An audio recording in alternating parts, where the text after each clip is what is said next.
Never interrupt me when I'm talking to myself. Welcome to Couch Potato Theater here on the Fandom Podcast Network. On Couch Potato Theater, we celebrate our favorite movies. You may own your favorite movies digitally or on physical media. However, when they air on cable TV or land on your streaming channel, you love what you're watching so much, you don't want to get off that couch. And that's the definition of what the show is all about. My name is Kevin. I'll be your host for Couch Potato Theater. We're proud to celebrate Timecop 1994. It is celebrating its, 30th anniversary as of this recording? Crazy. Really excited about that. But I'd like to introduce my guest for this. And let's just say this guy is the quintessential mullet head himself, the action connoisseur, the action man of all podcasting. Please welcome Mr. Lethal Mullet himself, Adam OBrien. What's up, brother? G'day, mate. How you going? Oh, I'm doing well, mate. And it's always glorious to see Kevin, the Raider Nerd Reitzel. And of course, you're going to be here soon, here to enjoy those, of course, amazing hot cups of Joe and Vegemite and toast in the morning here in Australia. I can't wait to see you, man. Looking forward to heading back over to Oz. Excited about that. Adam, of course, real quick, plug what you're doing right now with Lethal Mullet, man. What you got? So, of course, Lethal Mullet is the 80s, 90s, and beyond action cinema love fest on, of course, the Lethal Mullet podcast itself. And that is, of course, on Fandom Podcast Network every Tuesday. And currently we're looking through a little bit of Keanu, a little bit of some other stuff as well. So we're going to be doing Speed soon. Chain Reaction, which is one I think a lot of people need to get back into it. Have a look at. Got a bit of Morgan Freeman in that. That's always good too. And then, of course, 47 Ronin.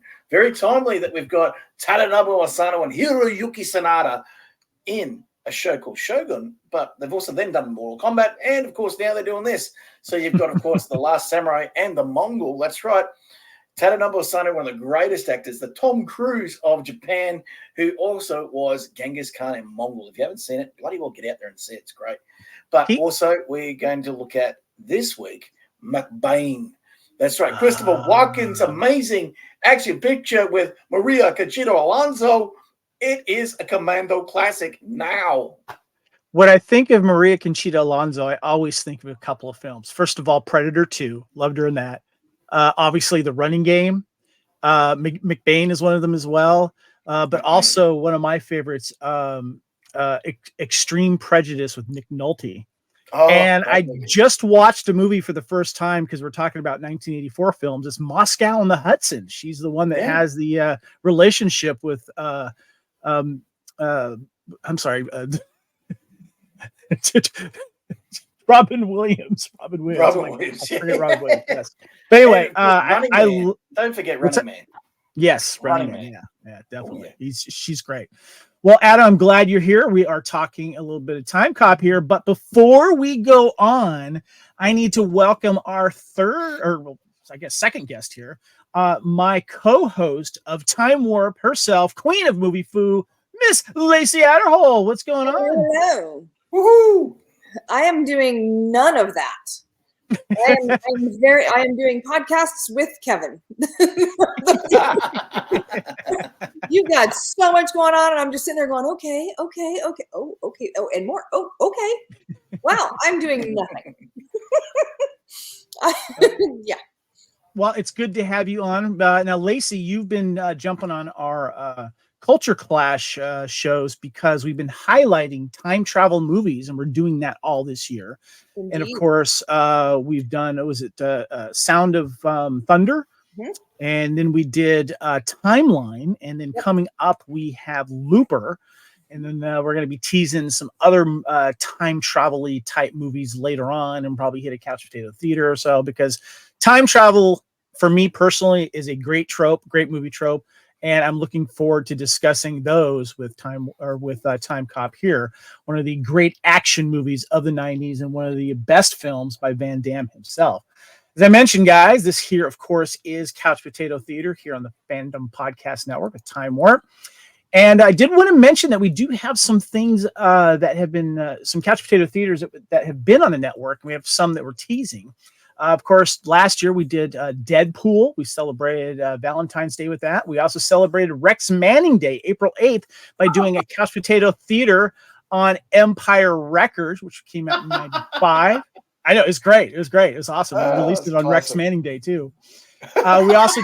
We also did the 40th anniversary, of course, of Return of the Jedi and the 30th anniversary of Jurassic Park. Make sure you check that out. We also did Pixels, one of my favorites. I love Pixels. It's so underrated. It is. Yeah. And it's one of my favorite Adam Sandler films. We also did an Adam Sandler movie career retrospective on that. And one of me and my wife's favorite films, we celebrated the 40th anniversary of Valley Girl. Also, we had talked about our experience going to see it live on the big screen with several of the stars, which was a lot of fun. And we also did a Christmas special, Couch Potato Theater Live holiday special with Elf 20th anniversary celebration. And as you guys may or may not know, Adam, we had you on for talking about Hard Target, which was one of the films not only inspired your Lethal Mullet podcast, but also mullets in general. And to date is one of the most viewed podcasts on our network, dude. And the biggest question was, how did Van Damme keep that head so wet while chasing cars? I think someone was spritzing it like between takes, like constantly. It's mousse. Remember, this was the 80s and 90s, man. It was mousse. You had that. Vidal Sassoon. The wet look, yes. Wet and beautiful. When you touched it, it was like ramen noodles. Well, I do want to. Well said. That's funny. Now I can't get that out of my head. Thank you, Lacy. Ramen noodles. Nice. We're going to be discussing a little mullet action with Timecop. But before we do that, though, just want to give a little shout out to a couple other Couch Potato Theaters we did. We celebrated the 30th anniversary of Demolition Man. Adam, we had you on there as well. We had a great discussion about the 3 seashells and all of the things that Demolition Man predicted for the future. And then we did, of course, Tombstone with its 30th anniversary. We had Leon for that. And recently we did Couch Potato Theater Payback, 1999 Mel Gibson film. Lacy, you were on for that. As well as just released Couch Potato Theater Wimbledon, which we released for Valentine's Day this year. Lacy was on that as well. So, and we just recorded, and it's coming out soon as of this recording. We just did Rockstar 2001 with Mark Wahlberg. That was a lot of fun. And coming soon, Couch Potato Theater Pacific Rim 2013. You're going to be touching on some Godzilla -1 and the Kaiju Monster Verse. We're excited about that. But more excited, we're talking about some Timecop, guys. And, it's funny, Adam, when I was looking at wanting to do this, I was teasing you. We've done it before on our network. I think we've touched on, or maybe I think we did did we do a early Lethal Mullet before our YouTube days? I think we did a Lethal Mullet once, with it. I'm pretty sure we did, yeah. Yeah. Early, 2017 or something like that. Yeah. Yeah, that was like before them YouTube days. So yeah. But before we go any further, let's do a little plot description here, guys. In 1863, Confederate soldiers are carrying gold bullion as a payday for the army. Suddenly, they are cornered and shot by a highwayman using futuristic automatic pistols and tech equipment, leaving them stranded and dead. By the way, thank you very much for not shooting the horses. The mysterious highwayman steals the trunk containing the gold and then suddenly vaporizes into a gelatin-like mist. In 1994, 131 years later, in Washington, D.C., the U.S. government creates the Time Enforcement Commission, the TEC, to combat the misuse of newly developed time travel technology. They have discovered that the same gold bullion was used in recent arms purchases. The TEC is to detect time ripples among the timelines and stop them from happening before they reach the present. Since people cannot travel forward in the future, they always have to travel back to either change history or steal riches. 10 years later, in 2004, the devoted TE agent Max Walker, Van Damme himself, who is still reeling from the untimely and rather mysterious loss of his wife, is summoned to unearth a conspiracy which dates back in time. I see what they did there. Well, the haunted Timecop uses advanced technology to thwart the evil plans of the megalomaniac who is behind the strings, hideous time crimes. In the end, will Max tamper with the past to right the wrongs, no matter the cost. Now, before we get into our first reaction to this, I did want to mention some production notes here that's very important. And I love putting up, first of all these old pictures of the Timecop, like when they were on Starlog, or some like alternate posters and stuff like that. I love that Starlog Timecop right there. Did you ever get Starlog over in Australia? Or did you guys, did you get something else? Starlog's probably been here actually longer, I think, than it was in the US. It was always been here, it being a UK production. We always had that. But you had Empire too, right? We got Empire, Impact Magazine as well, which of course John Mosby was part of at one stage there as well. All those movie magazines, all here, yeah, all the time. We've also got Total Film, which is another big one that's been out for ages, and nice. SFX Magazine, which is long running. To be honest, there's too many to try and get, and the best one really is to cover all bases is Empire. Always has been. Yeah, Empire. I discovered Empire later, but Starlog was our bread and butter for a long time. Yeah, Sci-Fi Now is another one. That's actually a little bit more movie focused. If you go to the last 10 pages of it, they do breakdowns of 80s and 70s sci-fi films, horror films, action movies, and it's all the kind of deets that we like on these podcasts. Love that they're still being produced, but don't love that they cost between $10 to $15 a piece now. So yeah. Oh, mate, that's cheap for Australia. There's sometimes $20. Yeah, well, speaking of printed items here, Timecop was a comic book, guys. Here's some production notes. Mike Richardson wrote a 3-part story titled Timecop, A Man Out of Time, that was included in the launch of the Dark Horse Comics anthology series in 1992. Richardson developed the story while the comic was written by Mark Verheiden and drawn by Ron Randall. The comic told the story of Max Walker, a Time Enforcement Commission agent whose wife is implied to be dead, though the circumstances of this are unknown. Max pursues an illegal time traveler robbing a South African diamond mine in the 1930s. After capturing the robber and returning to present time, Walker realizes the timeline has been damaged because of the criminal's robotic bodyguard remaining in the past and was still active. Ooh, that sounds interesting. Walker returns to the 1930s and defeats the robot with the help of a local whom he rewards with a diamond. Returning home, the timeline is largely restored, but readers see the local became a political leader who helped end apartheid. Richardson and Verheiden then teamed up to write the screenplay for the adaptation. Now, this is a quote from Peter Hyams, the director of Timecop, in Empire magazine. Quote, "It wasn't all planned from the beginning that I would make 2 films." It says, "It wasn't all planned from the beginning that I would make 2 films with Jean-Claude Van Damme back to back. I was approached to do Timecop, and I loved the idea. Producer Larry Gordon was involved with it. Moshe Demont was a terrific producer. Sam Raimi was involved. It was a really clever story, and I thought it was a chance to make the best Van Damme movie ever made. I said yes, and we made it, and it was clear that it was going to be a hit because it previewed through the roof every time. It's still his biggest hit, so Universal and Moshe Demont wanted to team us up as soon as possible, so they put Sudden Death together. There was never any question that we would do Timecop 2. I would just never have agreed to that. The last thing you want to do is repeat yourself. That would have been awful.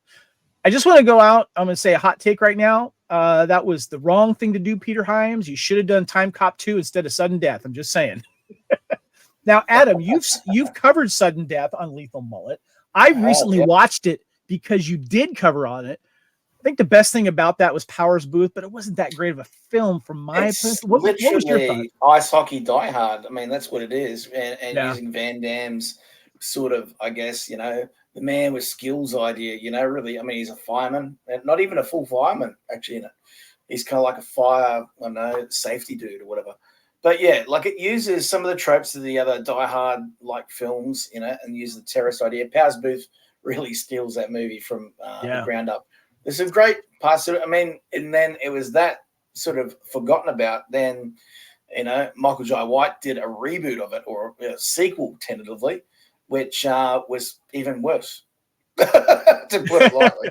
We'll get into Peter Hyams a little bit later because we, of course, he did direct another time travel movie that we discussed on this network. And Lacy, you were on for that for our Culture Clash time travel spotlight for A Sound of Thunder. But he's done some other good films that we'll touch on later. But I want to get to the open discussion about this movie, guys. And Lacy, I want to start with you. When and where did you first see this film? What kind of impact did it have on you? I worked at the AMC Galleria Theater in high school and for a couple years after high school. Just, while I was going to college back and forth for the, summers and stuff like that. So I saw this in theater, a dozen times. I saw it, most of it was because I got free tickets back then. And also I saw the last 6 minutes of it because I was going into, do usher duties and stuff. So you saw it quite a bit of times. I'm a little jealous. Oh yeah. Nice. All right. What about you, Adam? When and where did you first see Timecop? Saw Timecop at the movie theaters. Basically, I knew of the Dark Horse comic already, and I'd seen enough information in Impact magazine, thanks to, of course, Bay Logan and John Mosby, sort of talking about it in the little rumors and news section at the start. They said, look, there's this big sci-fi movie coming out. They're banking on both Universal Soldier and Hard Target to be kind of a launching pad for this big sci-fi time travel movie. And I'm going through the Dark Horse comics. I did collect them at the stage because Star Wars was coming back, obviously. And they had the Aliens versus Predator franchise in there. So I was sort of keen. And they had one which was the best of Dark Horse. And they had a little section for 5 pages of Timecop. And I'm going, okay, this is interesting enough. It's kind of, he just turns up some random place and random time and arrests dudes and takes them back. And so it's kind of okay, sheriff basically in time. And so I went and watched the movie, and I was pleasantly surprised. I think it's actually his best movie. Even then, I was thinking it's big enough profile work for two. It went with the strengths of Van Damme, but again, one of the big things about that film in particular, the cast was always better than Van Damme, which made him look better. That's a great point there, and I remember you making that same point when we were discussing Demolition Man. How you made the same point about how Sylvester Stallone likes to surround himself with good people that make him better. And yeah. I think you're absolutely spot on regarding this as well, because Bruce McGill, who plays, his boss, great character actor, Ron Silver, of course, and we'll get into the cast a little bit later, but yeah, that's a perfect, great point there. I saw this in the theater as well. I was excited about this. I had, there's a guy, a podcaster named Bill Simmons, who uses the term, I bought season tickets for this actor. That means that you saw him in, or you saw her in something, and you were going to see everything else that they were in. And, for me, I remember, especially after Hard Target, but Bloodsport as well. All that, I was just I was in for Van Damme. I said, I will see everything is. And this movie did not disappoint. And for the longest time, this was my favorite Van Damme film till I started rewatching other films that he's done. And I've changed my mind on that a little bit. The one that I love, obviously, I would have to say that Hard Target is definitely up there. But the one that still sits with me that I just can't shake as my favorite is Double Impact, where he plays twins. Oh, and we're gonna have to cover that again sometime because I can't talk. I got to keep talking about that film. We covered it twice. I'm sure we've done it twice. We haven't done a couch potato theater of it, so maybe we'll have to do a trilogy here for Van Damme. But never in my life wear black silk underwear. Exactly. Okay, so guys, I want to start off by saying I love it when a movie opens up strong. And I love the fact that we get Georgia, was it 1863, Confederates just hanging around doing some stuff. And then this guy shows up and says, give me the money. So they say no. And he shoots them with automatic machine guns. And again, I want to thank you for not shooting the horses in this. Thank you for being a good shot about that. But then after that, then we go into 1994, current time for us as viewers watching this movie for the first time in the theater. And we see non-mulleted Van Damme, of course, with his wife, played by Mia Sara, doing their thing. And some shenanigans kind of start to happen, and they get attacked. And then we go to 1929, right where the crash of the stock market, and we get shenanigans going on with his former partner. Now, real quick, I just want to make a quick note. So, like, this guy shows up for work. He's getting ready to do his fortune-telling secret stock stuff, but he walks across a dead body where a guy just committed suicide, and then he is automatically sentenced to death. And he jumps out in 1920 time a few minutes later. So 2 suicides within like 5 minutes. And they didn't lock him in Stargate either. They gave That's him that right, same treatment. yes. But I love how this was all set up. We got 3 different time frames. And then eventually we get into the 2004 futuristic 10 years for us as viewers at the time, where Adam, did you notice that he starts off without a mullet, and then in the future he gets a mullet? Where usually it's the other way around. Usually you start off with a mullet in your past, and then you get rid of it, and then you go with the short. The other thing I did want to mention too, guys, is we get the famous Van Damme splits in this movie. It's a thing that he does. It's a Van Damme trope, and he does it twice that I noticed in this film. In this scene in his house, of course, is a famous one where the electrocution happens soon after this. But he also does it in the past in 1929 in Atwood's office, the one that was in the 20s, where like he dropped, you know how he does the splits? He just drops down to not get kicked in the head, and then he jumps back up. We could probably do a whole podcast on all of his splits, but that's his thing. You got to see his splits, right, Lacy? I mean, dealer's choice, man. He's really good at what he does. I mean, the martial arts of it all has always been, kind of his shtick. So he's good at what he does, man. Black Eagle, I think, was the first time I noticed him doing that. It was against Sho Kazugi, I think. Was that? Am I right? Correct. Remembering that? Correct. Yeah. And he's done it so many times, Adam. We have to definitely see it. So. It was No Retreat, No Surrender when he's up on the ropes. Out goes his legs, and everyone just went, "What the hell are we seeing?" Yes, that's and right. That really changed the game big time.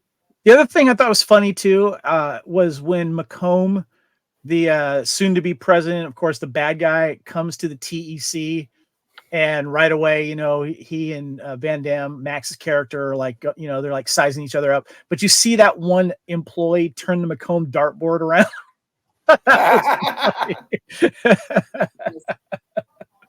All right, so quick movie timelines. I mentioned we start off with Georgia, 1863. Then we go to 1994 with Max Walker's past with his wife, and they get attacked at the house. Then we go to Wall Street in 1929.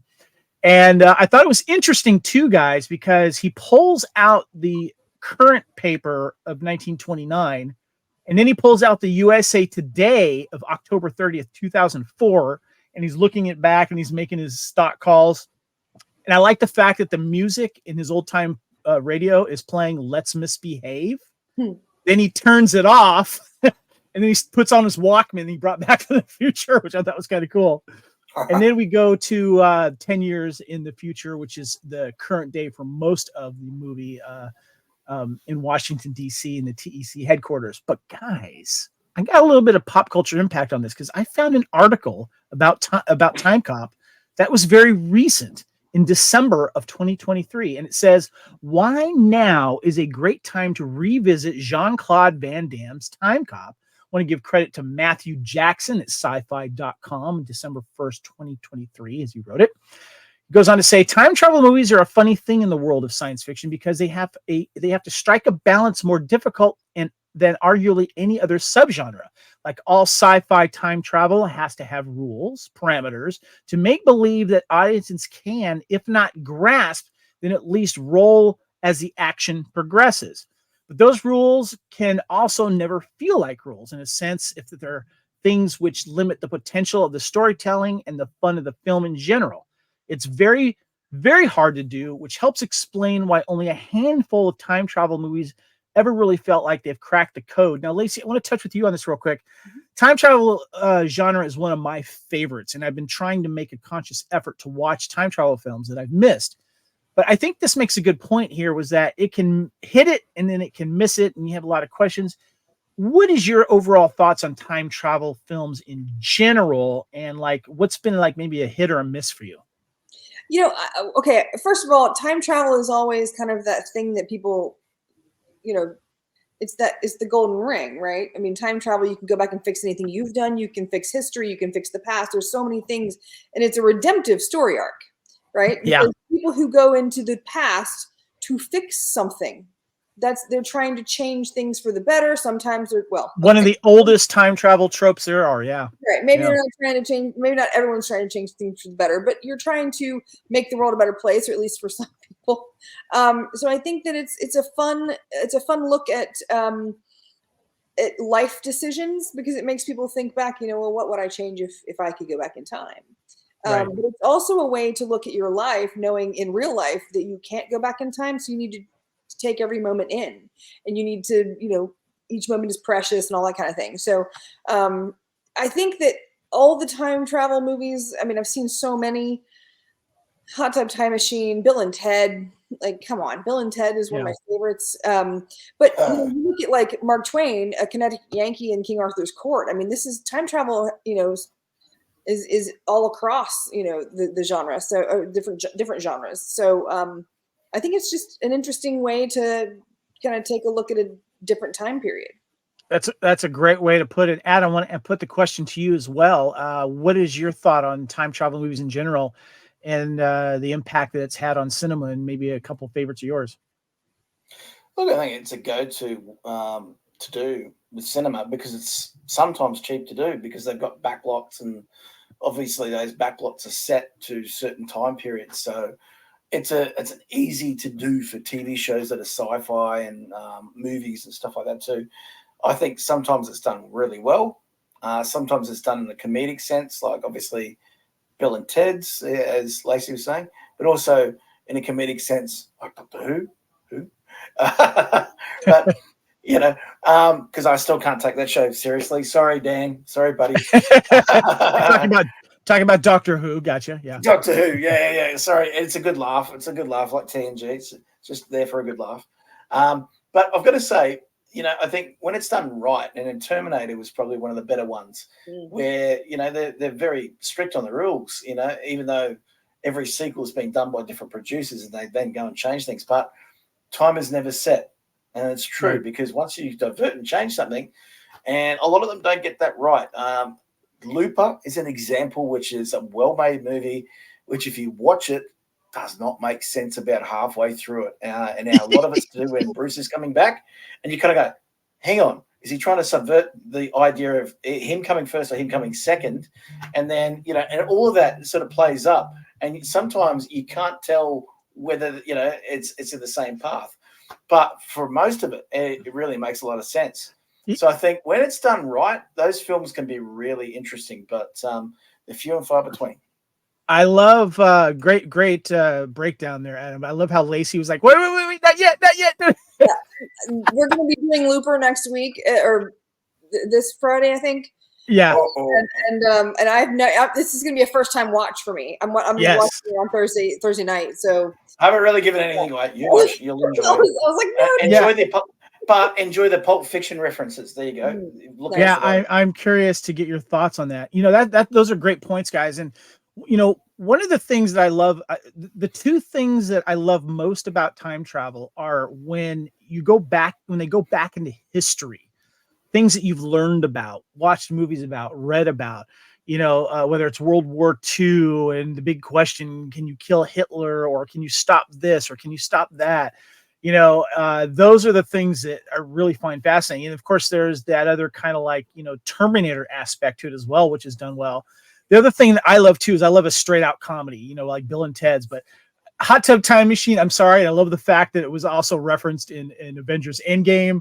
That's one of my guilty pleasures, because I love the fact that John Cusack's character, it's like it's relationship driven, basically. It's like giving a second chance, as you mentioned, like Lacy, to try to do something new or different, find a new love that would probably work.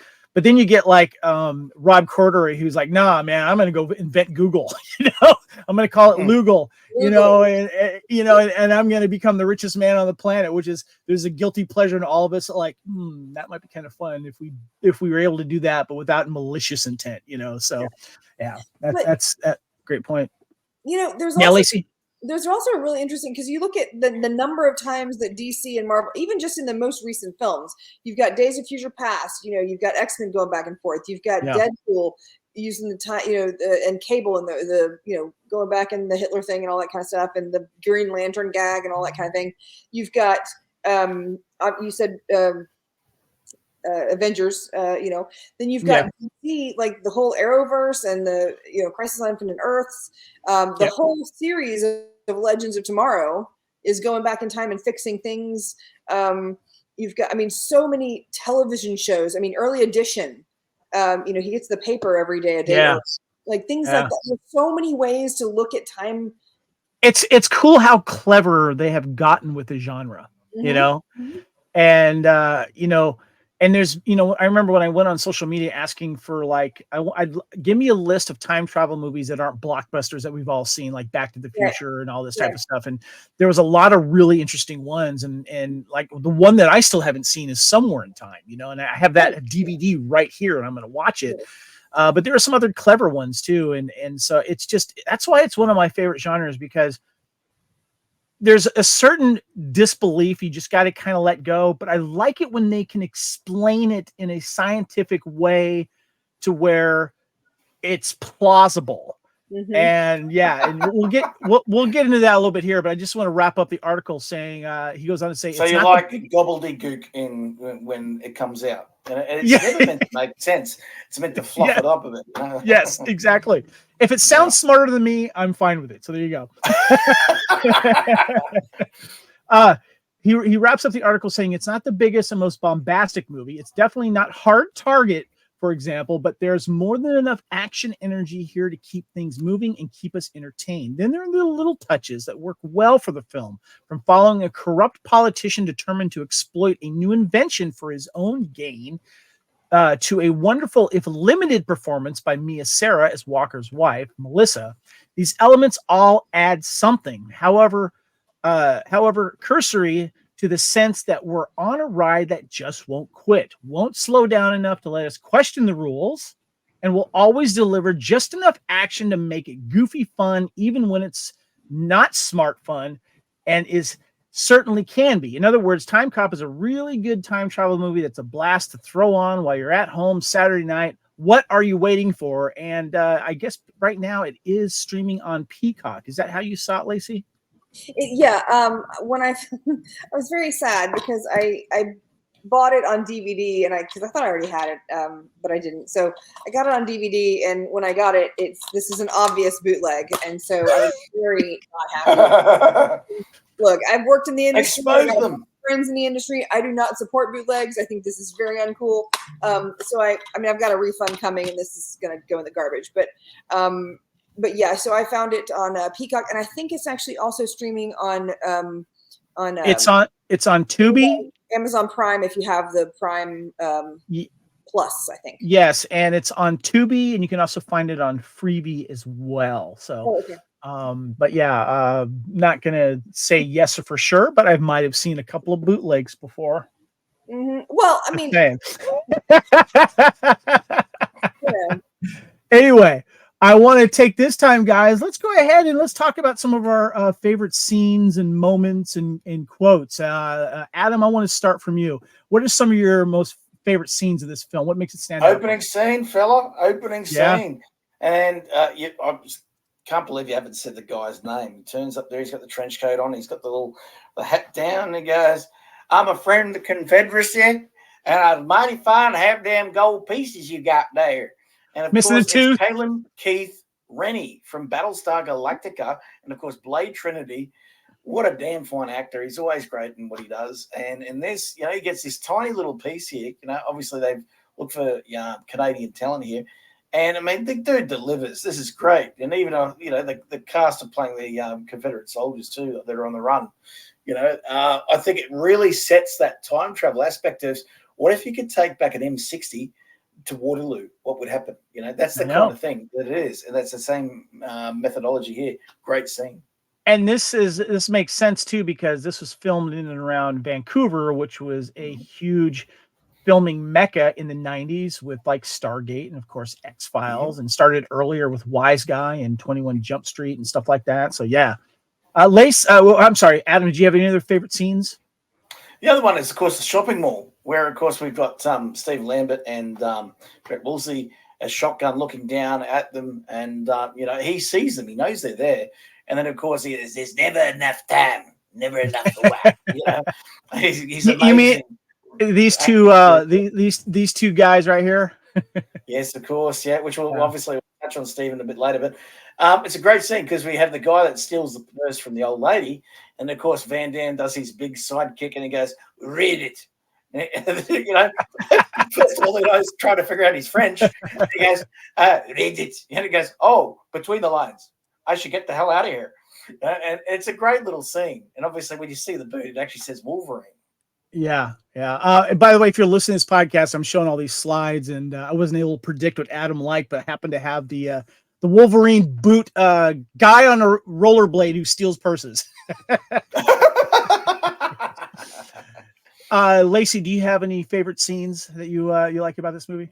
Just a note: the main soldier that Callan Keith Rooney was talking to was actually played by Ian Tracy, who I'm sorry. What scene are you talking about? The very opening scene. Oh, okay, you gotcha. The Confederate scene. Yeah. The Confederacy. Yeah. The guy, the one that he was speaking to, that's played by Ian Tracy, who I recognize from like Sanctuary and a lot of kind of sci-fi TV shows. He's been filmed in and around Vancouver, right? Yeah. He's great. Love him. Stargate and all that kind of stuff. My favorite. Are we doing scenes or lines? We're doing scenes right now. Scenes. Okay. Well, for scenes, I would say when he pushes Ron Silver into each other and the whole blob thing and the whole that was just fun. I mean, it was gross, but okay, so it turns into the blob thing, right? And you see like the mouth, like his mouth kind of. You mean this scene right here? Yes, but there's the last shot of the blob before it like falls to the ground. It has like a weird little, it's got this weird little mouth that looks like the blobby thing from Herculoids. Do you remember that cartoon? It just reminded me. So I was like, oh my god. Anyway, that was hilarious to me. I know it's probably supposed to be gross and awful, but it was absolutely hilarious to me. And I'm also a big fan of like the bad guys getting just desserts. So that's awesome. I do love his interactions just in general, across the board. Every scene that he's in with Bruce McGill. Bruce McGill. Yeah. You put D-Day in something and I'm going to watch it.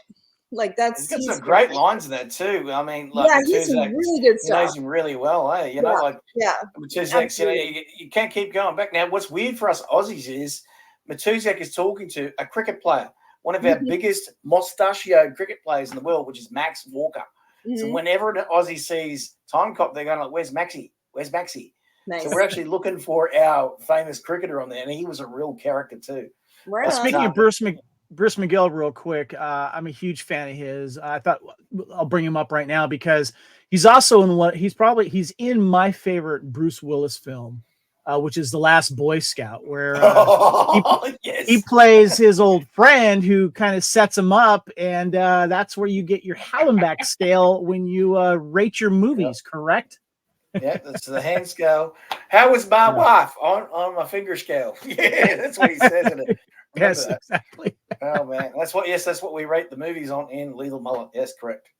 I love the scenes with Ron Silver as well, especially when he's like next to his old self, and you could just see Ron Silver just plays a good bad guy, and I love the scene when he comes to the TEC, and it's Max Walker, Jean-Claude Van Damme's character, just found out that it's Macomb Silver, Ron Silver, that is behind everything, and Silver knows something's up, and Van Damme knows who he is. And I just love how that tension starts right there. I love the fight at the house too, when he does the splits. There's some great fight scenes there as well. But I love yes, Lacy. I was just going to ask if we're doing like least favorite scenes as well. No, Oh, yeah, but you I should do can that, let I wasn't planning on it, but I will let you do that right after I finish my favorite scene. Cool. But one thing I love about movies, guys, is when you have creative death scenes. And this had two. The one that I just showed you when you had both the Ron Silver and Macomb characters get shoved into each other and it's all you know. I should have used these for the stunt That's double. the technical term, right? That's what it sounded like and that's what it looked like. So there you go. But I love creative death scenes. And one of my favorite death scenes is this guy here who gets his arm frozen. And then as it's frozen, it gets kicked off and shattered.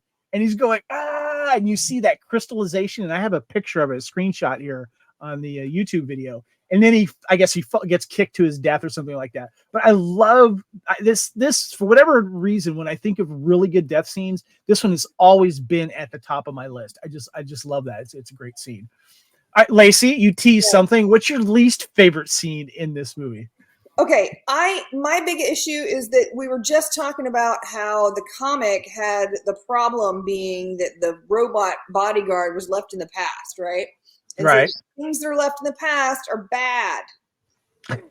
He did not police his. He did not police his. I'm sorry. Hold on. Back up a little bit. Keith Rennie in the Confederate scene. He did not police his brass. Okay, you can't just. And then when right when the wait. Back up. Back in the Confederacy. He didn't what exactly? Police his brass. He did not collect the bullet casings. Yes. Okay. Clever. Yeah. Would not have been right. Which would have been a modern round. Yeah, correct. Right. That would have only taken 2 seconds of film showing him pick up his brass. Yes, it really would. And honestly, they actually, especially because it's in the future, they actually have like bags. You can put a bag on something to collect it for you. I mean, fine. Okay, that and then the when he goes back in time with the female officer with Gloria. Okay, she gets shot. He's jumping he's climbing up the ladder trying to get to the guy. He runs out of ammunition and then just throws his gun away. There's nothing that bothers me more than when someone's like, "Oh, I'm out of ammunition. I'll just throw away this $1,300 gun." People who walk around to the corpses and take their extra clips of ammunition, right? Extra clips, whatever. But even just policing your weaponry, because that is back in time. You cannot leave a weapon that looks like that in 1980. What was it? 84, 82, whatever. She was going to be 16, so it was 15 years earlier. So that would have been 94 minus 15. So whatever, 89? No. Yeah. 79? I don't know what I'm talking about. Math, fast, bad. Don't worry about it. My brain hurts already. Right? But I get you. They talk about it, the whole original statement, like looking at the comic book and thinking this is a great thing. They know that they should police you don't leave anything behind. That's huge thing for every other, especially since they made the point when Max went back to 1929 and he actually picked up his Walkman, collection bag. And I think I really believe that people complained to Peter Hyams about that because that was the main point in Sound of Thunder 10 years later when he directed another time travel movie. That was the major crux of the film was you don't affect the past. Yeah, it's one thing I do going into time travel movies is I suspend disbelief a little bit. But there's little things like that. It's like, okay, if you want me to believe that thing about time travel, then pick up your spent shell casings and at least do little things like that. But erase all of your track when you go back to the future. So that's why my timeline was so well done because they were very specific about when they left. They didn't take anything from present day with them. Yeah, that's excellent point. Yeah. Let's get into our favorite quotes here. I just want to start off by saying I love it when Matuzak catches Ricky doing a little virtual reality for him. And he goes, "Damn it, Ricky, if I catch you effing this machine again, I'll break your neck." And Ricky goes, "Sorry, Chief." And then Van Damme goes, "Looks like safe sex to me." And by the way, the Blu-ray that I have, when you push forward on the chapters, one of the chapters starts right with that scene starting. Just watching. Adam, you had a funny quote here that you pulled from the film. I'd like you to share because that is a good one. Was that the goulash one? No, it's. I'll read it for you. Your favorite quote was Matuzak saying, "She's a little shaky," and Ricky goes, "Blood pressure is going to loosen her teeth, and her pulse is pushing 140." Say, if she gets ahead of the pod, if she farts, she'll get ahead of the pod. Yes. Love it. Adam, did you have? Where are the Volmer twins? Show me the Volmer twins. The two red spots. Yeah. The two red spots. Yeah. Yes. Lacy, did you have any quotes? My favorite line is when they just get back to the past and she's talking about how she's about to turn 16 tomorrow, and the whole conversation about she should go tell herself not to have sex with Bobby Morgan, and his response was a smart woman would go find Bobby Morgan and give him advice. That is, and it's so quiet. It was just so off the cuff, and then she walks away. So it's kind of like he just dropped it there, and it was so funny and so perfect, and I loved it. It was because it's true. Like, what? Help the kid out, man. Like, come on, that's hilarious. That works. Now, Adam, I wanted to showcase a segment here that you brought to my attention. I thought this was fantastic. Mm-hmm. And this is a tribute to a stuntman that passed away last year. It was August of 2023. And it says, our own Stephen Lambert has passed away. And this is from Martial Arts Entertainment, the article that I pulled up here. And you mentioned this to me, Adam, and he's worked on Falling Down, Timecop, Titanic, Indiana Jones and the Last Crusade, Star Trek Insurrection, The One, Ocean's 11. He was also the author of the book Stephen Lambert, From the Streets of Brooklyn to the Halls of Hollywood. Correct. He was James Woods' personal stunt double for many, many years. Quick little write-up here. Stephen Lambert was born in Brooklyn, New York on October 28, 1954. He was the second of 4 children, born to a housewife mother and a restaurant owner father. A second-generation American, his grandparents immigrated from Russia to Ellis Island. He began studying the fundamentals of Shotokan and Taekwondo at the age of 9. And it goes on to talking about how then they moved from New York to California. He founded a martial arts school so he continue his Shotokan training for 2 more years, and then the school closed. By chance, he stumbled upon Silrum Kung Fu 5 Animal-Style Northern and Southern System School. That's a mouthful. Which later became the White Lotus system. The discovery of the school and Kung Fu itself became a life-changing experience for Stephen. And Kung Fu immediately became his passion, giving him focus and direction. Lambert soon reached the master level along with his expertise in praying mantis, sticky hands, and several other styles.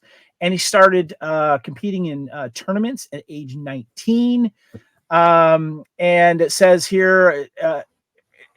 There's a quote here. How would you like to fight Chuck Norris? Uncertain at first, he promptly changed his mind. He was offered $500 under the table for his opportunity. And since then, he's been doing stunt work for 35 years. And the other things, too, that he worked on was American Ninja, Revenge of the Ninja, Always, Dragon, the Bruce Lee story, Remo Williams, The Adventure Continues, Casino, Ocean's 11 trilogy, Total Recall, and most recently White House Down. And he was James Wood's stunt double for 25 years. But check out the other people that he's worked with: Schwarzenegger, Stallone, Al Pacino, Harrison, Ford, Sharon Stone, Richard Dreyfuss, among all these names. It's crazy. And he's won several awards for his stunts as well. And if I remember correctly, he holds, I forget, it was something else that he did here too, but he passed away on August 18th, 2023 at the age of 69 years old after returning from fishing and the filming of Alon Newton's movie Lone Ben in Israel. Adam, I wanted to give you a chance here to talk about what you know of Stephen Lambert. Stephen Lambert, everything you said is correct about Stephen. You know, he's somebody who came into, first of all, the industry through his martial arts connections, and a lot of them were from the White Lotus. Al Leong is one of the many forms champions from that style as well. Al Leong, one of the best henchmen of all time. Correct. And there's a great documentary on him too out there, guys, so go and check that out. But yeah, he literally came on and basically was working on the Cannon movies as the first sort of impetus. And all through the 80s, it was the Cannon films. He doubled for Dudikoff in the American Ninja films. I have a picture of him. I have a picture of him here with Michael Dudikoff on the set of American Ninja. As you can tell, he's a very fancy dresser back then. He always had the Chuck Norris pants right up past the hips to be able to do all those martial arts moves. But he worked on the Indiana Jones. But one of the great things about his connections to people. Sho Kosugi was friends with him for years, and then there was a falling out on the third film, which was, of course, Ninja 3: The Domination, where Sho thought he was going to be number one billing, and things just went awry. After that, obviously, he worked on American Ninja, worked his way through to working with Van Damme as well, worked on The Quest. And this is where Frank Dukes comes into things as well. There's kind of a fight to see who was the actual choreographer and all that on that movie as well, which I think there's a bit of discrepancy on. Lambert's always told his side of the story, saying that, no, it's his. And there's also, obviously, Lambert himself had done a number of other works as a stunt coordinator as well. That was his big call in a lot of these pictures. And he always said Van Damme was pretty damn straight up dude. The one he didn't like was Seagal. And this is something that I'm not surprised. But he was there when Seagal got choked out by Jean LaBelle. And from all reports, he urinated. He let his bowels go. That's how bad. Choke out by Judo Jean LaBelle, who's not somebody to mess around with.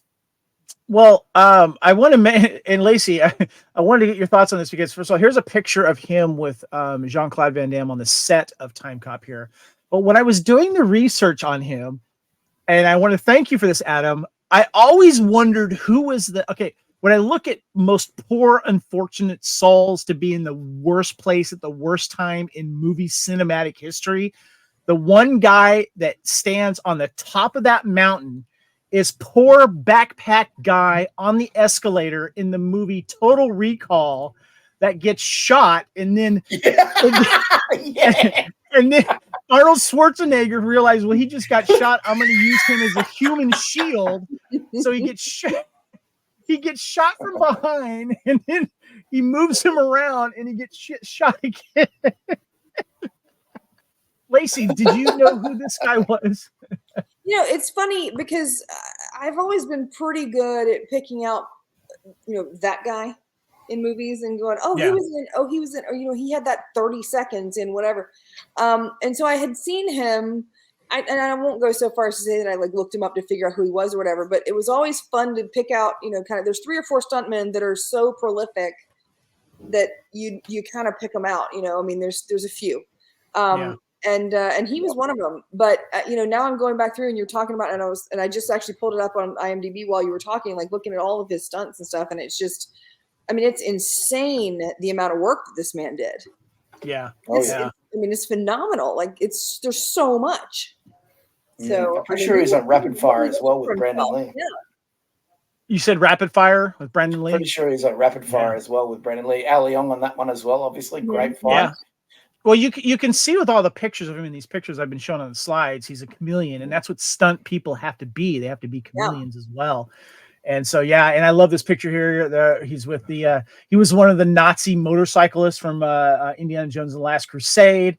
And then I got a picture with him and Chuck Norris. I'm not sure which production that is. Firewalker. I was going to say it looked like Firewalker era Chuck Norris. Yeah, that's when he shaved his beard off of Firewalker, and you can tell by the outfit that's definitely Firewalker. Yes, thank you for confirming. For Louis. Oh yeah, look at the back, Louis Gosa Jr. Firewalker. Yep, there he is. Good call. Yeah, there he is.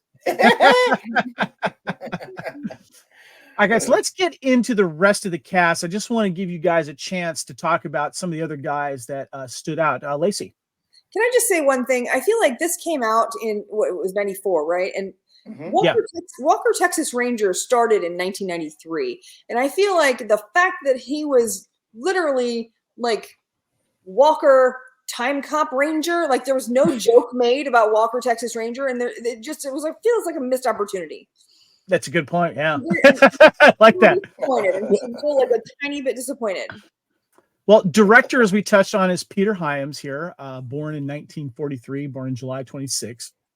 He's a director, screenwriter, cinematographer. He's known for directing the 1977 thriller film Capricorn 1, which he also wrote. And as Adam and I have discussed on Lethal Mullet, one of our favorite films, Sean Connery films from 1981 thriller Outland. Love that film. He did the 2010, the year we made Contact, and the which was a sequel to 2001. And one of my favorite action comedies is Running Scared. Great buddy cop film. I love it. It came out in it was 86. Yeah. And then of course he did Sudden Death After Timecop. He did The Relic and End of Days. Just a really great director overall. Huge fan. Lacy, do you have any thoughts on Peter Hyams? Peter Hyams has done a lot of fun stuff.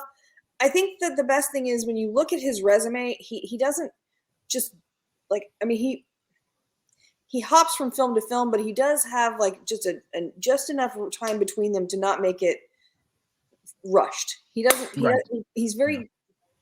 makes his choices, right? I mean, the quote you were reading earlier about, how they wanted us to work with Van Damme again, like immediately. And I don't want to do Timecop 2 because I don't want to, repeat myself. I think that he's got some good instincts.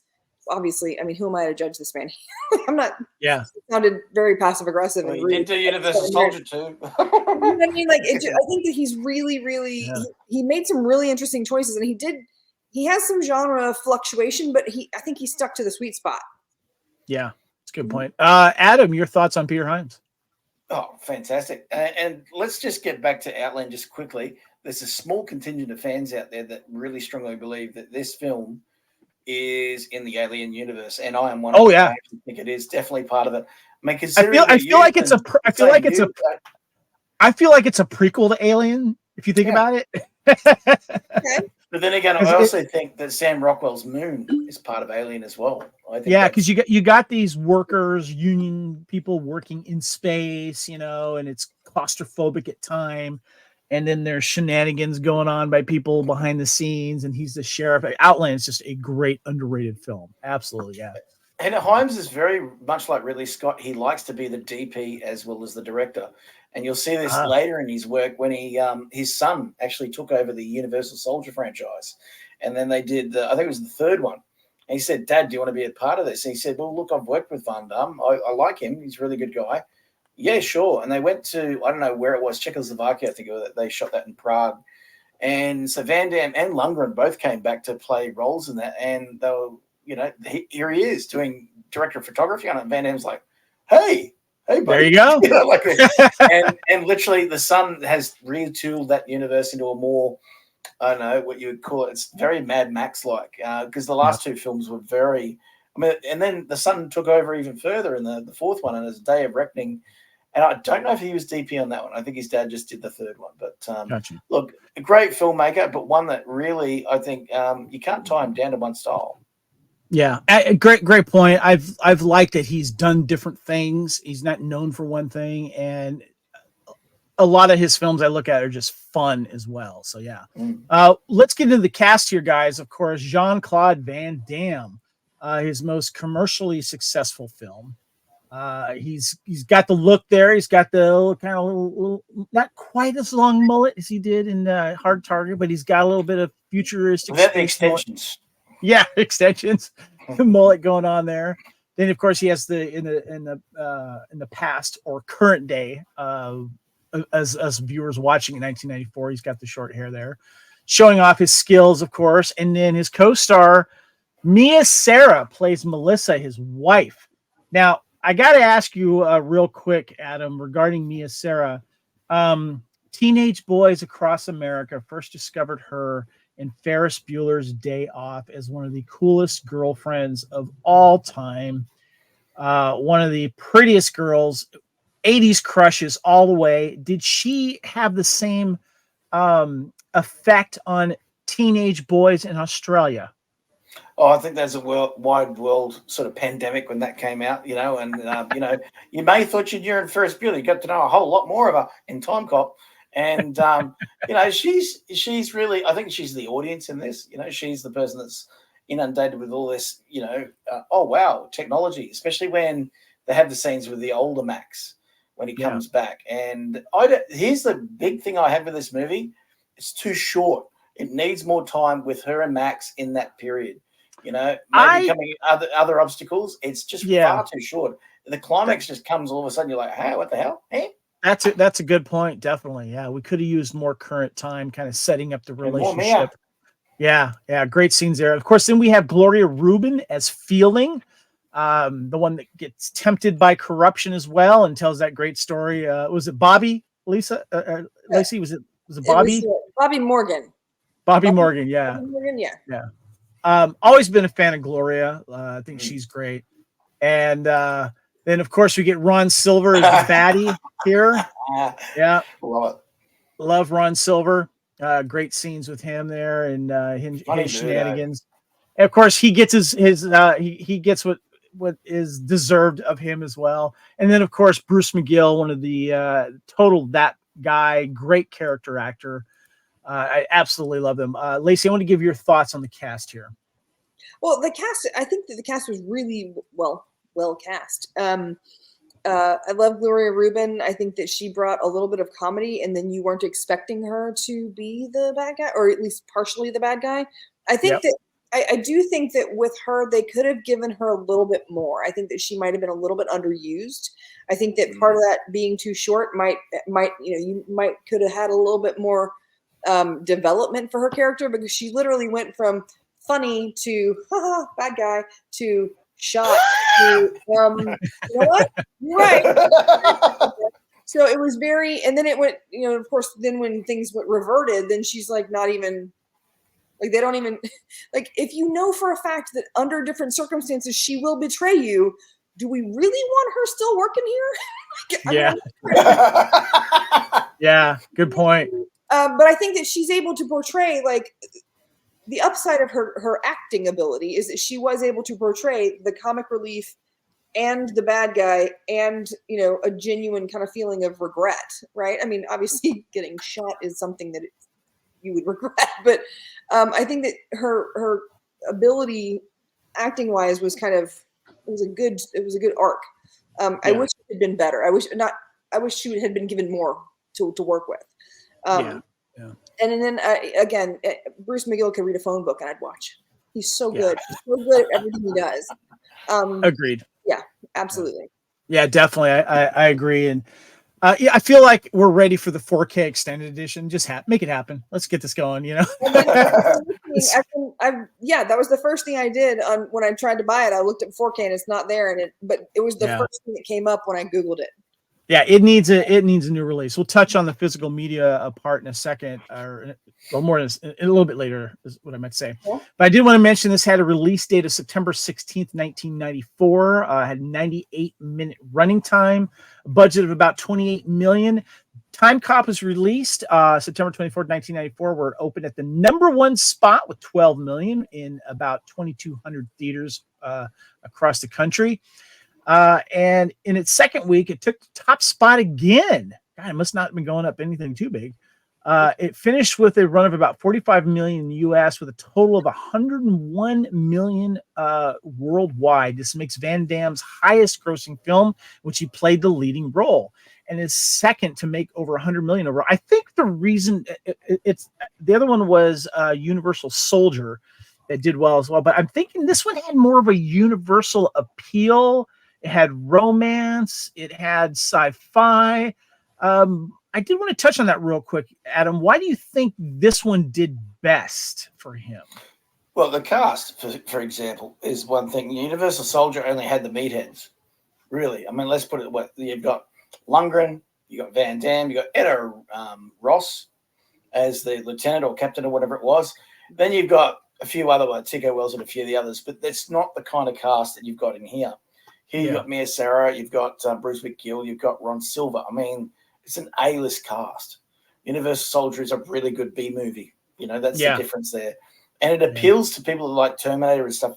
I hate to say it, I love action movies, but it's a smaller audience than, obviously, your theater-going people. Timecop's got science fiction audience. It's got the action audience coming in with Van Damme. It's got the mainstream audience coming in because you've got Mia Sara and all those others, Rod Silver, etc. And I think, that's a theatrical film. That's a very big launching pad for this to be successful. That's a great point. Lacy, your thoughts on that? I like Timecop. I still think kind of my favorite Van Damme is still Nowhere to Run. That was kind of I think they kind of decided after. That's with Rosanna Arquette, right? Yeah, and they had. I think that was kind of his first real let's see if he can put some acting chops behind those kicks. I feel like, and not to mention some chemistry with a leading lady as well. Yeah, and that's the thing. Because before this, he's been doing action, revenge, martial arts, mostly blood sport, lots of kicking people in the face, and lots of haha. Yeah. And so just seeing him have an interaction with someone and maybe be a little bit softer, maybe have a little bit of acting. I mean, I'm not saying that he was a bad actor before, but I think that actually kind of stretched his. Yeah, I gotcha. Yeah, that's interesting. It's interesting you say that because there's certain actors that I think of when I look through, they were made. They came out of the gate being action stars, but then there was a certain movie or two that made them better actors. Yeah, and I think you're right. Especially Nowhere to Run was good. This was one of them as well. And I will go to my grave saying the movie that I felt that Arnold Schwarzenegger really upped his acting was the movie not a lot of people have seen. They skipped over is Raw Deal. And you and I have talked about this, Adam, on Lethal Mullet and such. Is that what's that? Covered it twice. It's that good. Yeah. We did one for video, one for And there's just certain movies that action stars really start to really kind of get in with the acting as well. So especially Arnold. I mean, you got Raw Deal. He has a great scene where he's getting picked up outside of a nightclub. The cops come up. What's your name? Joseph P. Brunner. What's the P stand for? I ain't gonna reply. Yeah. But there's other scenes too that really kind of with him and his old boss but Van Damme. You see some acting in here. You see some humor as well, which is good. When you can be an action star and start to showcase humor as well, that's another thing that audiences are gravitated towards. And I think that's one of the little things about this film that makes it appealing for a wider audience. Now, speaking of audiences, sorry, Lacy. I would like to clarify my opinion on that though. I don't think that it's them becoming better actors. I think it was them being given the opportunity to showcase their abilities as actors. Yeah, because I don't think that they were bad actors before. I think they weren't given a lot of lines other than whatcha, or whatever. Yeah, so I think you know what I mean. I think it's just a matter of giving them the opportunity to be 73 men in the face. Let's see if you can kiss a lady and make it work. Good point. Yeah. Well. This movie, of course, had its critics, and they were mixed. Critics were mixed on Timecop, citing its various plot holes and inconsistencies. And we've touched on that, and I'm going to bring something up with that a little bit later. Rotten Tomatoes gives it a 42% rating, saying it's no Terminator, but for those willing to suspend disbelief and rational thought, Timecop provides limited sci-fi action rewards. And Roger Ebert called Timecop a low-rent Terminator. Why they're even comparing that in Terminator, I don't get it, because I don't know, that I just found that weird, but whatever. Richard Harrington of the Washington Post said, for once, Van Damme's accent is easier to understand than the plot. David Richards of the New York Times disparaged Van Damme's acting in previous films, but called Timecop his classiest effort to date. And the film made Entertainment Weekly's underrated films list in November 2010, mostly because of Van Damme's acting. So there you go. All right. Yes, Lacy. Okay, the similarity to Terminator is not to Terminator, it's to Kyle Reese. Kyle Reese and Max Walker have very similar goals. I see what you're saying. Yeah. It's not comparing him to the Terminator, it's comparing the film. You know what I mean? So it's not... Right. Yeah, because he's going back to try and fix the things that are going wrong.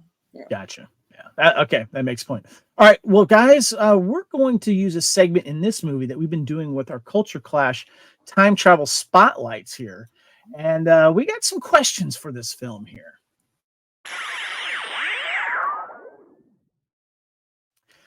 As I mentioned, we've been showcasing time travel movies on Culture Clash and giving it a spotlight. And we like to cover 3 topics, usually about how time travel is used and tropes and stuff like that. But in the beginning of the film, we have U.S. official George Spada, played by Scott Lawrence, basically coming in and asking for money for this new time travel authority group here. And he goes, and this is where he starts to kind of explain the time travel stuff and some of the rules. He goes, quote, "Remember Dr. Han Kleinstotz, the Nobel laureate who helped the U.S. during the space program? Well, for the past 20 years, he's been trying to keep his face off the cover of Time magazine doing research.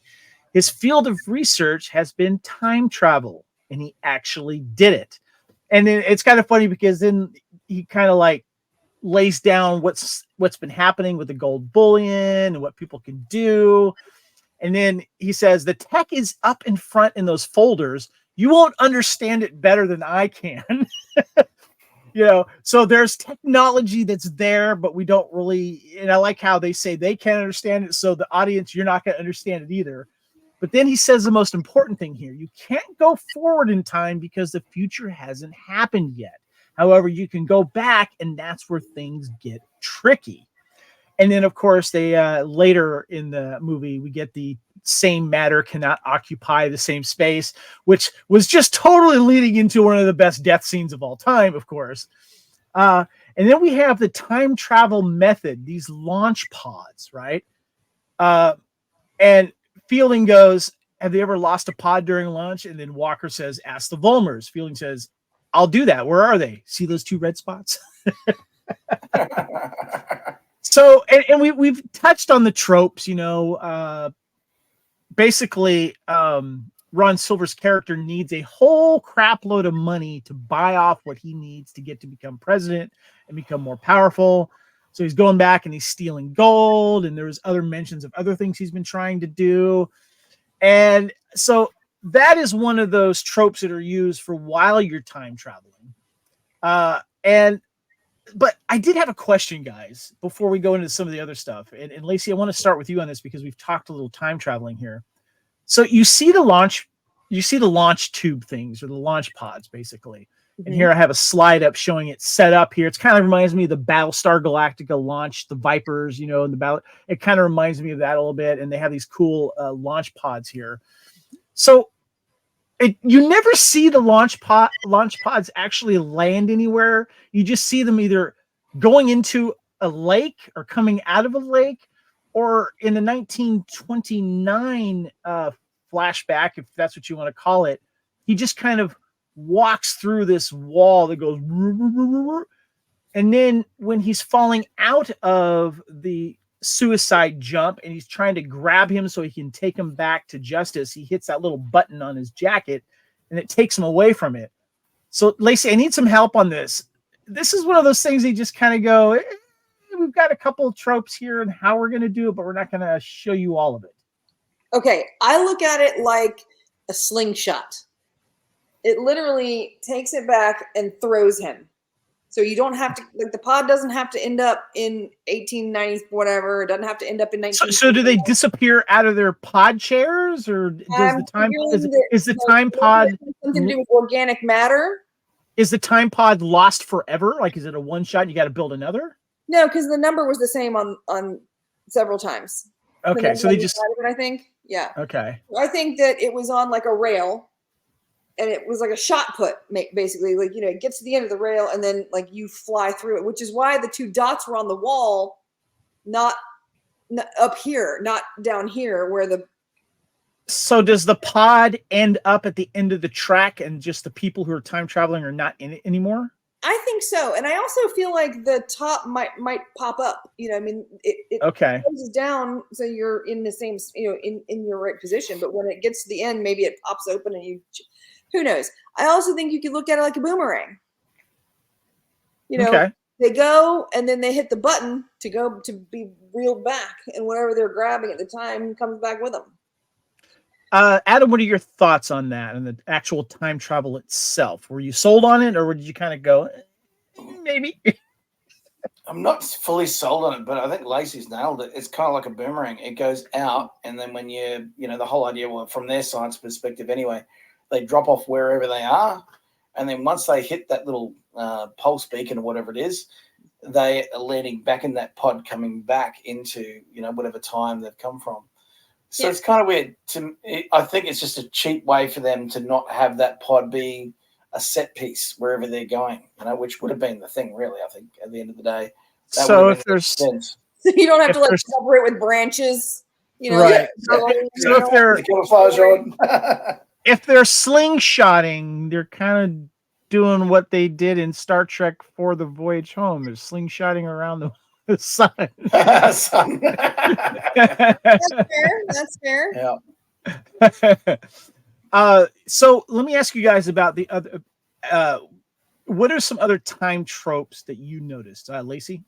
Well, just in this, going back to fix the past, not trying to, fix the wife thing until you realize, not knowing that his wife was killed because of time travel. And then once he does figure it out, he realizes that he can fix the problem because it was a time travel, an anomaly. It was a time crime. There you go, time crime. So just Minority Report. Yeah. So it's rescuing. It's preventing a death. That's number one. You want to go back and save the person, right? You're gonna go back. You're gonna. Well, the bad guys always want to steal something. Go back in time. You steal gold, whatever. There's a lot of very specific.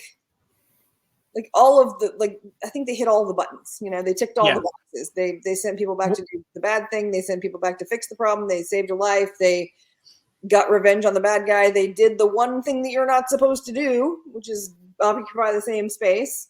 They used that as a weapon, which is kind of interesting. And then good points. Everyone at the end going. My favorite thing is when there's one person at the end, the person who's doing the time travel, and they're the only one who knows everything that happened, and everyone else is just I know you. What do you mean? Oh, Bobby Morgan's still waiting on a call back. What do you mean? Those are great points. And one of the things I just realized too is one of the things I liked about what Senator McComb said, or soon to be President McComb says, why don't we just go back and uninvent time travel? Of course, he wants to make sure he gets to the point where he's powerful enough to where he can't be threatened by anymore first. So I thought that was kind of an interesting little line there. Adam, your thoughts on how time travel was used in this film? Look, I think what I said before, I think the time travel itself is working pretty damn well for the narrative itself. But I think time spent in the past to fix things, there need to be more hurdles, to make it more dramatic and to spread out. I think it only needed another 15 minutes or something like that. But it needed enough, particularly between his wife and him. There wasn't enough. It was just, here's what's happening. Here's what we're going to do. And then, oh, shit, climax. And that's what it was like. It was literally, you're like, boom, we're there. And all of a sudden, Baldies are sitting there with shotguns waiting for him. And, we get that big confrontation at the end, and he's just like, you sit here, wait, I will go and look after them, But you also have to figure that, he had just done Nowhere to Run. Timecop goes back to lots and lots of kicking people in the face, which is, because realistically, for his career, if you look at it, Nowhere to Run was the first time they were like, well, maybe we can get the girlfriends to come too. We know we got the guys coming. Yeah. Let's see if we can get the ladies to show up too. Maybe they'll come on a date night. So that's a good point. You go back to the time travel, you're not going to, the 90s were not great for women, as far as targeting women for sci-fi. Back then it was still the ladies love their soap operas, right? So you don't even include them in the data to try and decide what you're going to do. So it was one of those things where now we know he can act. Let's put him against a bad guy where you act against the bad guy. We still need we don't need the girl. They bridged her in 4 minutes? Yeah, no, that's good too. Sorry. No, go ahead. Okay. But I think that when it comes to the time travel part of this, though, you have the relationship of him wanting to save his wife. And I think that can relate to a lot of people, women as well. And trying to fix that, and him knowing later on, he's the only one that that we did fix things. But yeah,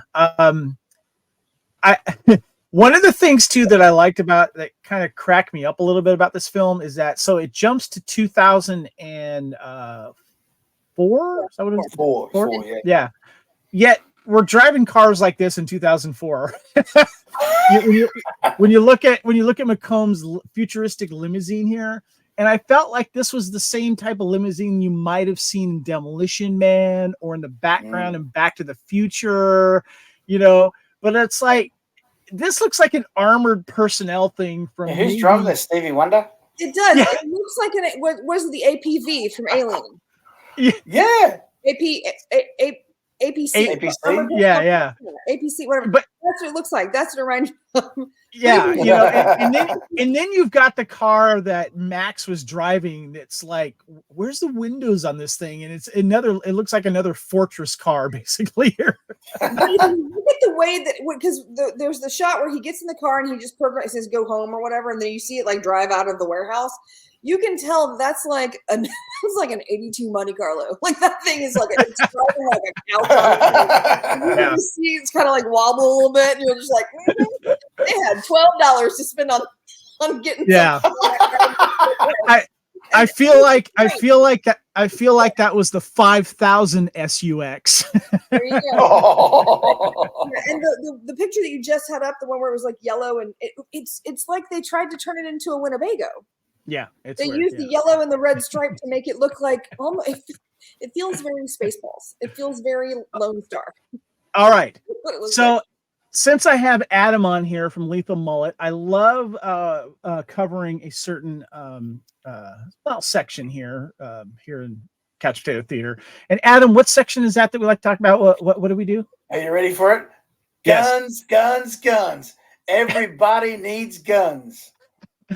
Of course, the famous line from Clarence Boddicker, who is my favorite movie villain of all time, from RoboCop, of course. And we have to talk some futuristic guns here, guys. The Timecop Beretta is a featured weapon used with several characters, including Max Walker and Sarah Fielding, played by Gloria Rubin.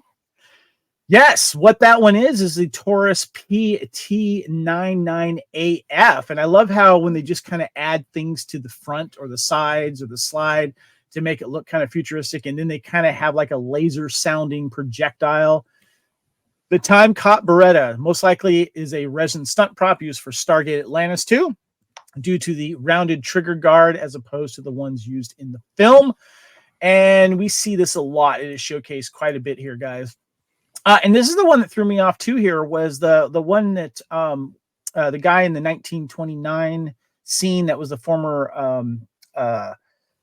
partner to Max. He pulls out a weird gun, and apparently it was a gun that we all have seen that got very popular in the 90s, and that was, of course, the Desert Eagle 44 Magnum souped up with some type of like cocking mechanism like a shotgun. Lyle Atwood is the character's name. I think it's meant to be a shotgun, like the way it's designed, and he pumps it.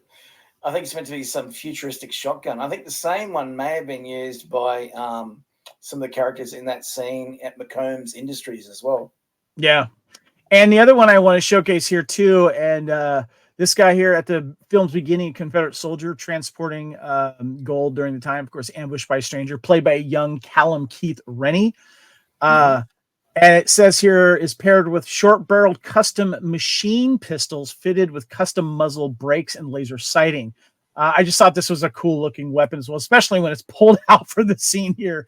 The M19-1S machine pistol is revealed in the stranger's coat here. I thought this is really cool. Your thoughts on the weapons here, Adam? I think it's groovy. I mean, it sells the purpose. You want to show somebody coming back with basically a laser gun. I mean, that's what it would be to these guys, that have still got percussion revolvers and, muskets. And to see this, I mean, that would have blown their mind. Not that they had much chance. He wipes them all out, minus the horses. But it kind of looks like, I mean, not perfectly like it, but it kind of looks like the Cobra gun. Yeah, it does a little bit. Yeah, that's a good point. Yeah. I have a question for you. Yeah, Lacy. what did these guns run like for the say the Beretta? What would that Beretta have run around cost in 94? Because nowadays you buy a handgun and it can be anywhere from $700-800 to $4,000, $5,000, $6,000. They can get I would those Tauruses weren't like the Berettas, so I would say the Tauruses were probably around $400 at the time. Adam, maybe for something like that. Yeah, out here in Australia, quite a little bit more. Ours are always more expensive when it comes to especially handguns because the government out here are very bloody strict on that crap. Yeah. But a Beretta, if you were to get one, you had to be with a specific pistol shooting club. You can't really own them as a normal person would. And they're around about the $1,500 mark. Yeah. Okay, so I just wanted to know how much he was throwing away when he ran out of ammunition. It's okay. Yes. Just throwing it out there. He had it all comes around. Yeah. He had to file a report on that. I'm just saying. Yeah. Oh, yeah, that was definitely some paperwork there. Wait, you threw your gun away, you idiot. Anyway, this, of course, is time. This is Timecop 1994 here on Couch Potato Theater. As always, we like to share on the Fandom Podcast Network with our movies is have a little bit of movie trivia. And I do have some here for Timecop. The film is based, of course, on the Dark Horse comic book series. The first movie together for action stars Jean-Claude Van Damme and director Peter Hyams. Of course, they followed up with Sudden Death. And Enemies Closer in 2013, they worked again and almost worked on a movie in between called Abominable before it was canceled.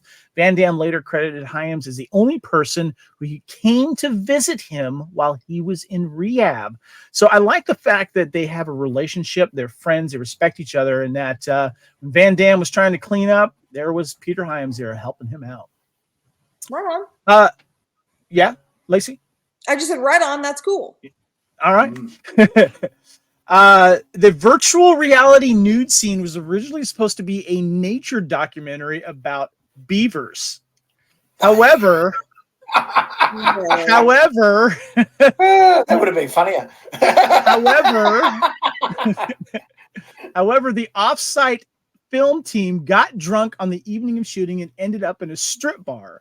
The next morning, they woke up realizing they had missed the bus to the nature reserve and had to instead film one of the dancers they had met at the nightclub before.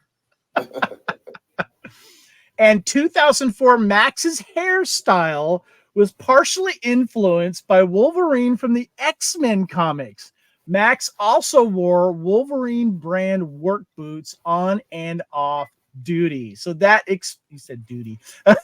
So that explains his hair. He was doing the Wolverine hair and he was wearing the boots. So there you go. This, by the way, there was an alternate version. The film was initially censored to receive a more commercial viable M rating for its theatrical release in Australia. The sex scene between Van Damme and Mia Sara was slightly cut, and the final confrontation between Van Damme and one of Ron Silver's heavies, where Van Damme repeatedly pistol whips the villain, was censored to one hit. These cuts were restored for the MA VHS and DVD release. Correct. Yep. I did want to mention real quick that the musical soundtrack was composed by famous composer Mark Isham, and of course there was Let's Misbehave by Cole Porter. But one of my favorite bands from the 90s, and I went to go see them live once, was the Smithereens, and they had the song on the soundtrack, Time Won't Let Me. Time Won't Let Me. But let's get into some video releases here. Lacy, you got, of course, taken advantage of with your bootleg DVD version. But before the DVD came out, we, of course, had the VHS releases, and I have a couple of copies of what that looked like here. Was this one that I'm showing here, Adam, was this more familiar with the one you had in VHS release? Do you know? In That'd Australia? be a UK edition. Ours was more like the previous one you had up. This one here? That's what we had, yeah. That's the Gotcha, one. gotcha. That's Okay, the VHS cool. I had. Yeah. I always thought our logo on there. I always thought the art for this poster and these VHS releases are really, really cool. Then we get in, of course, into the DVDs. And I want to show these two here, guys, because right now I have actually both of these in front of me. I want to show you, I have the double feature of Bloodsport and Timecop, which actually is not cheap to find on eBay, by the way. I mean, I bought this cheap, I think for like maybe $5 to $10 originally, but the price on this one has gone up because I think this was the first Blu-ray release of Timecop, if I remember correctly. Was this double feature with Blu-ray, and I remember I was like, I need Timecop on Blu-ray. This is the only way I can get it. But now I went overseas, and I think this might be the UK, or it might be the yeah, that's the one we've got. Yeah, same one as that. This one here. That's it. That version of Bloodsport's the only Blu-ray available in the Southern Hemisphere of Bloodsport. Interesting. So, yeah. Is the Bloodsport Timecop combo, is that one disc or two? It is one disc. See, I'll show you right here. This is what it looks like. Let me go ahead and show you. Yep. See, you have like a main menu where you can choose either film on it. When it yes. Pops up. Yeah, exactly. Definitely. Yeah. And no, so regarding the different versions of films, guys, did you know there was a Timecop TV series? I do remember that. Yeah. This was one of those. So this is where we usually talk about, like, sequels and stuff like that. And I do want to touch on this though. But the film was followed by a TV series with the same name, running for 9 episodes on 1997 on ABC. It starred T.W. King as Jack Logan and Christy Conway as Claire Hemmings. I know it's out there on DVDs and Blu-rays, and Adam, you found one that was online, but you didn't purchase it, did you? No way. $100 for that? No. Yeah. Do you remember seeing this, guys? Because I never got around to seeing this. It was on channel 10 at like 1 a.m. for about a week, and then they canned it because it was so bad.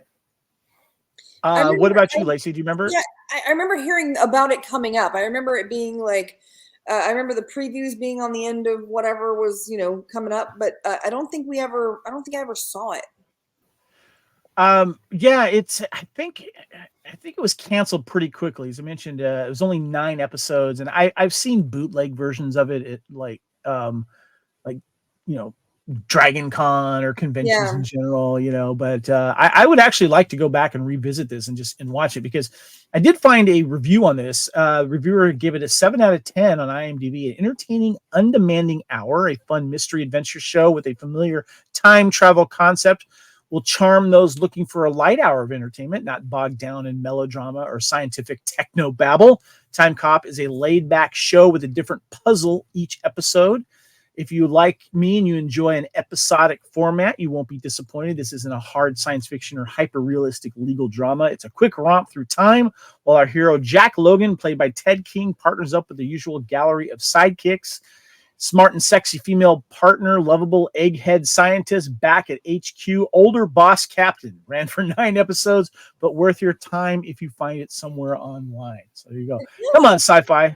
It feels like a police version of Voyagers. Do you remember Voyagers? Yeah, definitely. It feels like the police procedural version of Voyagers. Yeah. And I feel like 9 episodes means that got cut off. And the mid-season replacement, you said this was 97. This was probably replaced by Buffy the Vampire Slayer. I'm just saying. Yeah, there you go. Buffy's first season was a mid-season replacement. It only had the 12, 13 episodes.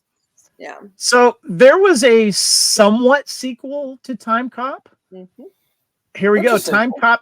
This was Timecop 2, The Berlin Decision, came out in 2003, starring Jason Scott Lee.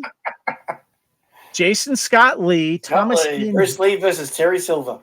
Yes, Thomas Ian Griffith, yes, and Mary Page Keller.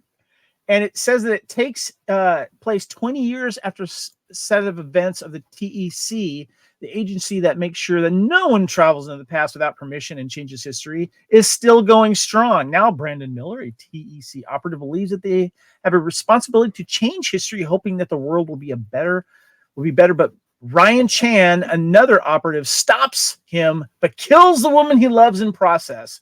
2 years later, Miller escapes from prison and sets out to eliminate all TEC operatives by killing their ancestors. Eventually, Ryan's the only one left and has to stop Miller before he gets him. Adam, have you seen Timecop 2? I have, and 5 minutes in, I was fast asleep. It's that good. Lacy, did you see it at all? I did not. Was this straight to video, or was this? Yeah, it's straight to video. Okay. Yeah, no, I didn't. I mean, I know who Jason Scott Lee. I mean, he's been in a bunch, or he was in a bunch of stuff like for a minute, but I did not recognize this as one of them. I don't know. I'd rather watch a TV show if I give it. If you want to see Terry Silver, you got to see the right movies. You got to see Excessive Force and Ulterior Motives. They're the bad boys. There you go. Yeah, that's a good. There's not a formula for those posters. All right, guys, let's wrap this up here. Okay, since we're talking about time here and Timecop. And by the way, I got to ask you, Lacy. I mentioned that Double Impact is my favorite Jean-Claude Van Damme film. Which one's your favorite? Okay. Actual favorite is going to be Nowhere to Run.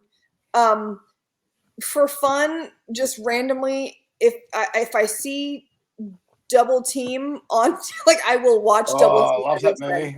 It's so I just watched that for the first time. I just watched that movie for the first time. Right? A friend of mine covered it on a podcast, and I had basketball puns. It's just, I mean, come on. That movie. So fun. Okay, let me just say, Double Team, Jean-Claude Van Damme, and basketball star Dennis Rodman. Yep. That movie actually has some layers, especially that secret compound that he goes to. I highly Balak, Balak. Yes, not Balosh, Balak. Highly, I did not expect to like that film, and I thought it was great. So yeah, good point. Adam, real quick, what is your favorite Jean-Claude Van Damme movie? Oh, hard target, straight up. But if you really want to go back to it, I have to put them all together because they are the same. Not only film, same quality, and you just have to watch one after another. Bloodsport, Kickboxer, Cyborg, Wrong Bet / Lionheart, and Death Warrant. Those first five, like the first five Seagal movies before he went, I can make the decisions now. And they just completely screw their careers. Seagal, or you mean Jean-Claude Van Damme? Both had the first five films of both actors were perfect. If you watch them, it's done.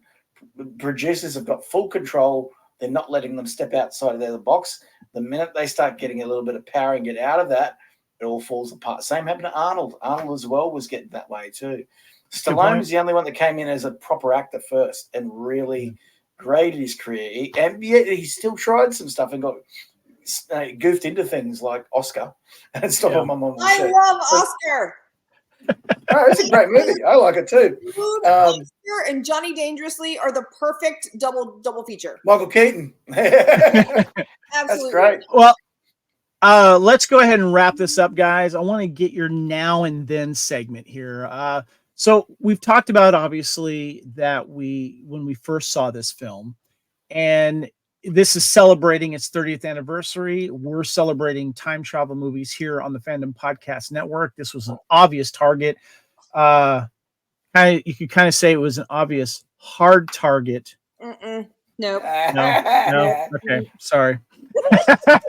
Lacy's like, nah, you ain't getting rid of that one, Kev. But I want to get your thoughts on where this movie is now, where it stands. We've seen a lot of time travel movies since this movie came out, guys. Up until more recently with Avengers Endgame.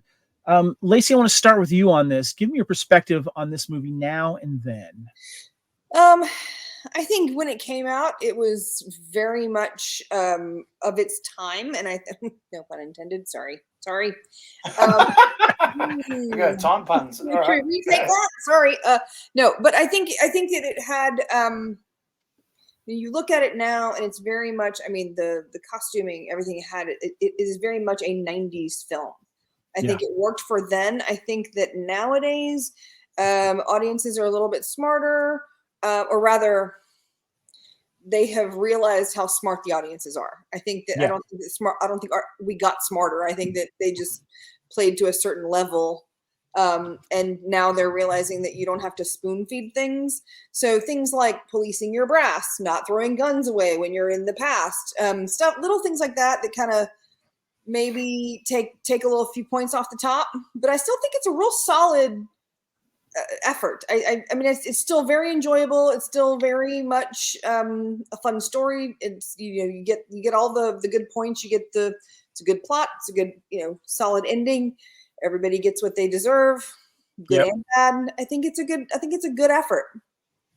Adam, what about you? Your thoughts on your perspective then and now, and where it kind of stands in the whole time travel family of films? Well, I never go round the clock. Oh, there's my pun. But I always try and make sure that, there's something there, and you look at the Timecop. I think the basics of time travel are there, enough to make it plausible. The performances are real enough to go, okay, this is a real technology, we're going to use it. And they show it enough, obviously the different time periods enough that it is plausible. But I do have a question for both of you. Do hungry time travelers ever go back 4 seconds? What's the point? That's a time loop. That's a good. One thing that I remember was, Star Trek was great because they always touched on time travel, and they were very clever about how they did it and how they explained it. And I remember, we got a lot of that, especially with Star Trek Next Generation and Deep Space Nine, a little bit, I think, with Voyager as well. But I kind of feel like the 90s had a run of good time travel movies as well, with Terminator 2 coming into the fold, and then with Timecop and several other movies as well. And I feel like that is a genre that is never going to go out of style. And when I can go back and watch a film like Timecop here, I'm always reminded of, like, this is why I like this movie for this time travel purposes. And it has a lot to do with these fun and interesting time travel tropes. And I like the idea that there is a police agency that is forced into existence because someone created time travel. And now you got to go back and police this situation. And of course, when you police something like that as well, there's always a greed factor. Because that is, one of human beings, essence, we get greedy, we get, we want power, because this is stuff that, throughout time has been shown. And I love that Timecop touches on not just going back in time to change something wrong that happened, but it also, you get not only the bad guy who's trying, Ron Silver's character trying to, get into the total power, and that is presidency, but you see other people being corrupted by it or coerced into helping out, whether it's Gloria Reuben's character or his former partner. I love how there's all these little aspects to this film that make it watchable. And as we mentioned too, I would have liked to have seen more of the relationship between Mia Sara and Max's character, Jean-Claude Van Damme's character, as you touched on, Lacy. And I think you as well, Adam. But you know what? We got just enough to kind of keep the plot moving. And I don't find this movie lags anywhere personally as well. It just, there's a couple of weird little silly scenes here and there with the fighting and the action and everything, but it's a good, well-placed movie. Adam, would you think that if they did a Timecop sequel, what do you think would have been cool? I think if you're going to do Van Damme again and do it this way, I think it has to be nothing to do with his family. It has to be something completely, I think maybe even more political, something down the lines of the presidency, something like that, something much broader.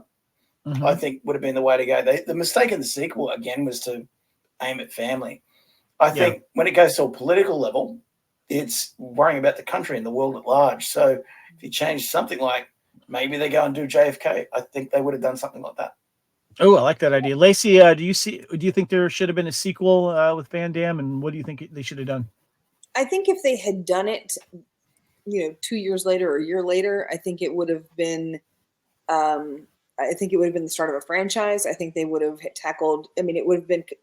Look at the Has Fallen series. They're on their fourth item now. It's all. You're talking about the Gerard Butler. Olympus Has Fallen, and now it's Guilty Pleasure. I love those movies. Love those flicks. Yeah, that's great. I think that it would have. Because realistically, this was based on family, but it also had the presidency was in danger. So this it did have it was a smidge of this, right? It started out as a political thing, and then it wasn't until halfway through where he was like, oh crap, they killed my wife. No wonder. Now I have to, now it's personal. So it was literally, it started out as political, and then it became, I got two birds and I got one stone. This is what I get. I got to fix it all one time. I like that. And, when I think about, and you kind of touched on it too, Adam, is throwing a little more history in that. Talk about the scientists that invented it. I would like to see that have been brought up in a sequel a couple of years after this, of either trying to stop him or capture him in a nefarious way and manipulate him to do what you wanted to do and go back. I would love to see some more history pop up. That would be kind of interesting as well. So yeah, definitely. All right, guys. Well, let's wrap this up here. This is, of course, Couch Potato Theater, Timecop, 1994. As of this recording, celebrating its 30th anniversary. I can't believe it's been so long. And this is, of course, Couch Potato Theater on the Fandom Podcast Network. Guys, if you are listening to this podcast, please check out the video version. Please subscribe to the Fandom Podcast Network. Share it out. Give us comments. Let's give us some feedback here. We'd love to hear from you. And of course, if you're watching the video, we appreciate that. Hope you're enjoying all the fun slides. The Fandom Podcast Network, as I mentioned, is on YouTube, and our audio podcast feed is fpnet.podbean.com. And also our audio podcast on all major podcast platforms. We're on Facebook. You can email us at fandompodcastnetwork@gmail.com. And the Fandom Podcast Network is on Instagram and X. My name is Kevin. I am on X, Instagram, Threads, and of course, Letterboxd at Spartan_Phoenix. And I just want to give a shout out to my good buddy Kyle, co-founder of the network. He wanted to be on this podcast, but work, of course, has kept him away.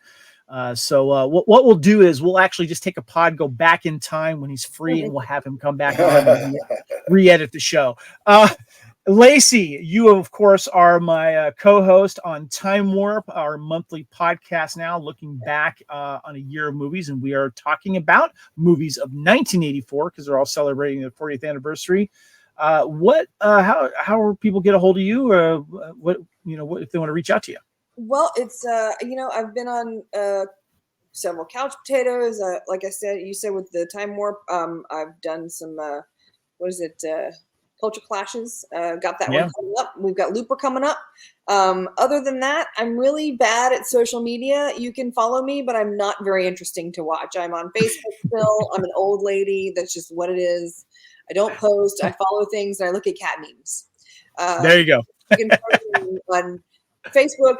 I used to be on Twitter, now X, whatever. I don't even know if I'm still on there. I haven't looked at it in years. You're the Lacy. You're Lacy Pants. Yeah, Instagram. I have.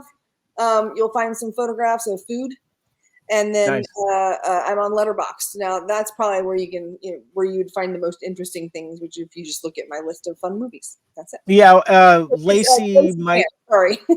Lacy, myself, and Kyle, we are keeping track of all the movies that we watch on Letterboxd now, and we're having interesting discussions about that.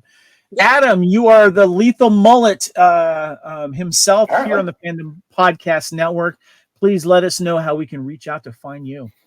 You catch us on all social platforms at the Lethal Mullet, and you'll see some dude like this with a wig on. Yeah, that's him. And you'll find us on fpnet.poppy.com. There you go. Got it out faster than you, fella. Awesome. And I will be seeing you in Australia soon. I'm really looking forward to that. And I'm so jealous. You should come out too, because I tell you what, we'll put some witchetty grubs on the barbie, and we'll get you eating some of the old national grub. Nice. I didn't understand a word of that, but I'm looking forward to whatever it is. I kid because I'm married to an Australian. I'm starting to get your language. So there you go. On behalf, of course, shout out again to my brother Kyle, who could not make the podcast. Hang in there, brother. We'll get you next time. But on behalf of my guest, Adam, thank you so much. The Lethal Mullet himself. Lacy, I love your movie food. Thank you so much for your contributions to our recent podcast, and especially Time Warp. Appreciate you very, very much. Absolutely. Until next time, we will see you on the couch. We hope that you've enjoyed Couch Potato Theater, Timecop 1994.